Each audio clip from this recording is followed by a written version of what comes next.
think now is the time to just stay loose, because tomorrow will probably be a little tight. But hopefully, hopefully we can approach it like it's another game, although the stakes are a little bit higher. But this team has been in the moment, so I don't think they'll succumb to the pressure of the game. They'll get back to doing things like they normally do. With this Florida State team, the first two things you look at, their ability to rebound and kind of their ability to force the turnovers? That is, from a rebound and a defensive standpoint, they're probably very similar to a Mississippi State in the amount of pressure they can apply and the fact that they rebound the basketball. For us, I just think, we've risen to the challenge of not having someone like Elena Coates, who, is an automatic double-double or double-digit rebounder. We found ways in which to offset that. And sometimes you got to play a little bit quicker than you want to play.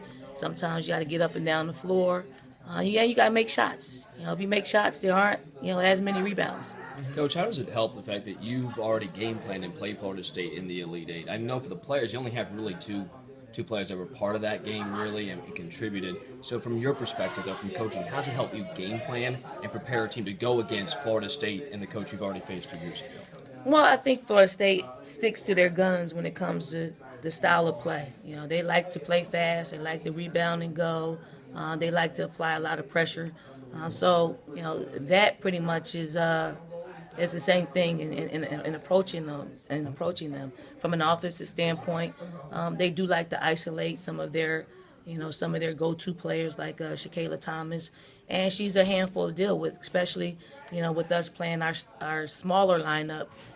So hopefully we can make some adjustments and maybe disrupt a little bit.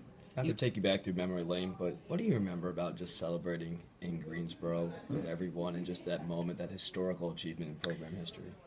It was one of the best feelings in probably my coaching experience because it's something that you want to compete for national championships, and that was the step towards doing that.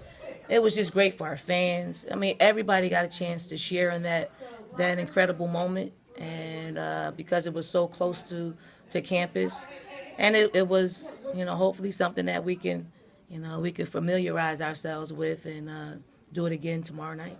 How is Elena doing back in Columbia? Have you talked to her, checked in? Yeah, I talked to her yesterday. So she's doing fine. So hopefully we can get over this hurdle. Tomorrow we'll see her in Dallas. In terms of Harris, I mean, what a development from day one to now. How have you helped bring her along, and how did you get her to embrace coaching? She was just telling me a few moments ago that she struggled with criticism early on, and she's learned to accept it. Well, you really couldn't tell with her. I didn't really, critique her game as much. She came in with, incredible poise. She came in with a mindset of taking information in. I think a big part of her development is her friendships and her relationships with her teammates. And I think they see her as somebody that performs well. She produces. When we're talking about good players, they produce in practice.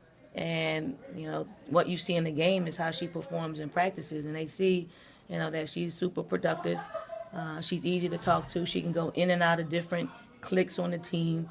Obviously, she's, she loves her freshman group.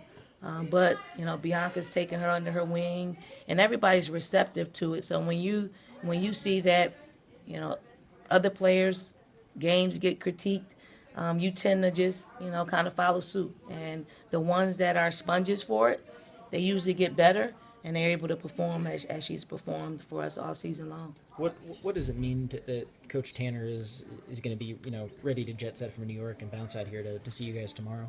I mean, it's a great thing.